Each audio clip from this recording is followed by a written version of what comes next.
Usai ditetapkan sebagai tersangka, Herlin Kenza posting video di Instagram. Begini komentarnya.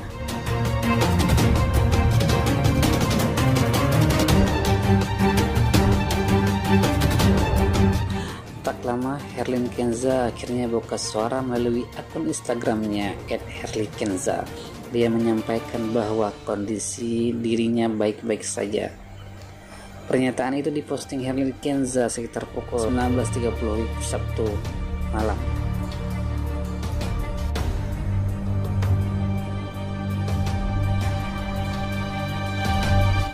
Dalam postingannya di Instagram, Herlin mengupload video TikTok yang memperlihatkan dirinya dikelilingi 8 pria. Saya warga negara Indonesia yang baik. Saya sangat menghormati hukum yang berlaku. Saya bertanggung jawab di atas ini, tulis Herlin Kenza menyertai postingan video tersebut. Saya sangat kooperatif, mulai pemeriksaannya sebagai saksi sampai dengan tersangka yang katanya saya melanggar PPKM. Alhamdulillah, kondisi saya saat ini baik-baik saja.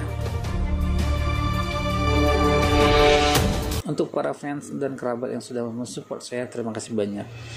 Dan yang paling utama untuk teman-teman online atau perusahaan yang sudah bekerja sama dalam ikatan kontrak, brand ambassador, endorse, konten TikTok, collab YouTube, dan lain-lain. Terima kasih atas kepercayaan yang luar biasa terhadap saya. Saya akan menjalankan kerjasamanya dengan baik sebagaimana biasanya dan akan memposting sesuai jadwalnya, tulis selebgram Aceh ini.